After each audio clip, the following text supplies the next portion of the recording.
એકદમ ક્રિસ્પી એવી Kumbhaliya sev. Hello friends, welcome to kitchen art. નવી સામગ્રી અને નવા સ્વાદમાં આજે આપણે કુંભાળિયા સેવ બનાવીશું. કુંભાળિયા ભજીયા તો તમે ખાધા હશે, પણ શું ક્યારેક કુંભાળિયા સેવ બનાવીને ખાધી છે? તો ઓછી મહેનતમાં નવા સ્વાદ સાથે અને નવી રીત સાથે ચાલો આપણે કુંભાળિયા સેવ બનાવીશું. રેસીપી સારી લાગે તો લાઈક અને શેર કરજો.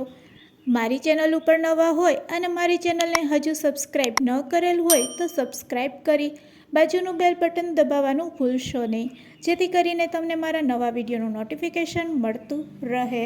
તો સૌથી પહેલાં આપણે મોટું મિક્સર જાર લેશું અને અહીંયા આપણે 100 ગ્રામ જેટલી પાલક લેશું.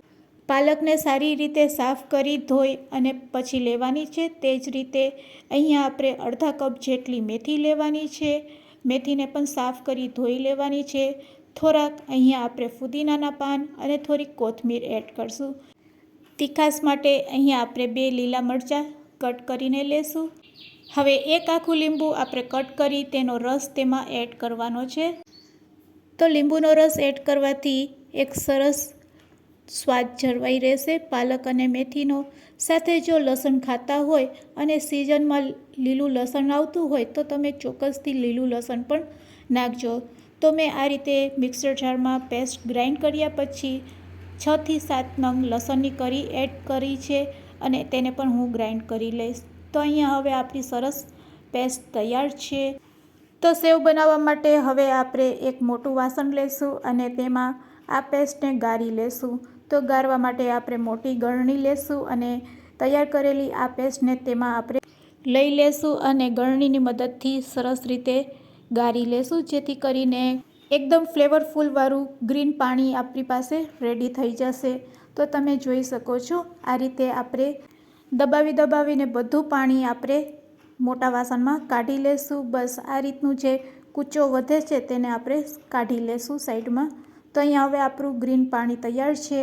ગ્રીન પાણીમાં હવે આપણે બેસન નાખવાનું છે. પણ બેસન પહેલાં તમને કહી દઉં છું કે આપણે જે પેસ્ટ બનાવેલી છે તેમાં આપણે મીઠું નથી નાખેલું. તો પાણીના સ્વાદ જેટલું આપણે પહેલાં મીઠું નાખવાનું છે. તો મેં અડધી ચમચી જેટલું મીઠું નાખેલું છે. હવે એક મોટા વાટકા જેટલો અહીંયા આપણે બેસન લેવાનો છે. ઘરમાં જે રેગ્યુલર ચણાનો લોટ આવતો હોય તે જ ચણાનો લોટ લેવાનો છે. અહીંયા આપણે એકસાથે આખો લોટ એડ નથી કરવાનો. પહેલાં આ રીતે તમારે 2 કપ જેટલો ચણાનો લોટ તેમાં એડ કરવાનો છે અને લોટ એડ કર્યા પછી એક જ ડાયરેક્શનમાં આ રીતે તમારે ફેટતું જવાનું છે. આ રીતે તમે ફેટશો એટલે તેમાં બિલકુલ ગઠ્ઠા નહીં રહેશે. જે પણ ગઠ્ઠા હશે આ રીતે તમે ફેટશો એટલે તે દૂર થઈ જશે. તો તમે જોઈ શકો છો.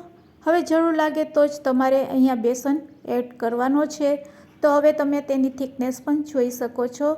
એકદમ સરસ સ્મૂથ બેટર આપણું છે તે સેવ માટે રેડી છે.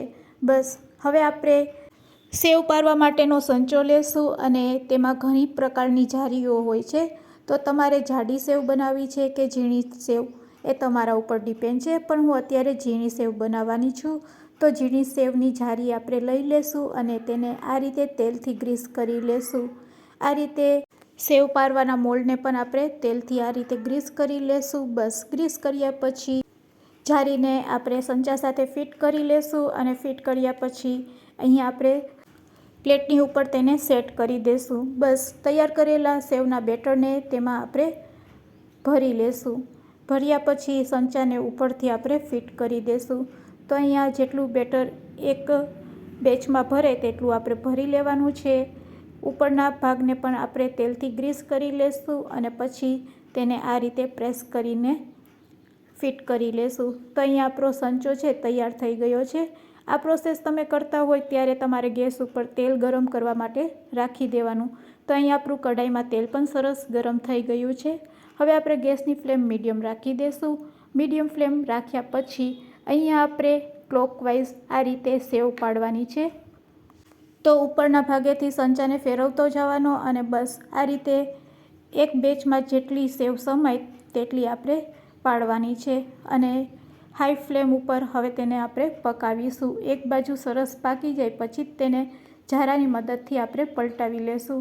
તો એક બાજુ સરસ સેવ તરાઈ ગઈ છે. ચાલો તેને ઝારાની મદદથી હવે પલટાવી લેશું. તો ફ્રેન્ડ્સ, તમે જોઈ શકો છો એકદમ સરસ તળ્યા પછી પણ સેવનો કલર છે એ એકદમ સરસ ગ્રીન લાગી રહ્યો છે. તો આ રીતે જો તમે બેટર બનાવીને સેવ બનાવશો તો તમારી સેવ પણ એકદમ ગ્રીન બનશે. કુંભણિયા સેવ ક્યારેય ખાધી ન હોય કે બનાવી ન હોય તો મારી શીખાયેલી ટિપ્સ સાથે ચોક્કસથી ટ્રાય કરજો. જો આ રીતે તમે તળશો તો તેમાં બિલકુલ તેલ નહીં રહેશે અને તળ્યા પછી એકદમ ક્રિસ્પી બનશે. હવે બીજી વાર જ્યારે તમે સંચાથી સેવ પાડશો ત્યારે તમારે શું ધ્યાન રાખવાનું છે? તો સેવ પાડતી પહેલાં તમારે સંચાને નીચેના ભાગથી સારી રીતે સાફ કરી લેવાનું. જેટલો પણ લોટ ચોટેલો હોય તે સાફ કરી અને પછી તમે સેવ પાડશો તો સેવ એકદમ સરસ પડશે. બસ આ રીતે જ તમારે બધી સેવ છે તે પાડી અને તળી લેવાની છે. તો ફ્રેન્ડ્સ, ગેસની ફ્લેમ મીડિયમ ટુ લો રાખવાની છે અને એક બાજુ સરસ સેવ પાકી જાય પછી જ તમારે પલટાવવાની છે. બસ આટલું યાદ રાખશો તો ના તો સેવમાં તેલ રહેશે, ના તો તે પોચી પડશે. એકદમ ક્રિસ્પી એવી સેવ તમારી બનીને રેડી થશે. જોતાં જ ખાવાનું મન થઈ જાય તેવી કુંભણિયા સેવ રેડી છે. ઓછી મહેનતમાં ડબ્બો ભરાઈ જાય તેટલી સેવ એકદમ ક્રિસ્પી તૈયાર છે. તો ફ્રેન્ડ્સ, આજની રેસીપી કેવી લાગી તે મને કમેન્ટ્સમાં જરૂરથી કહેજો.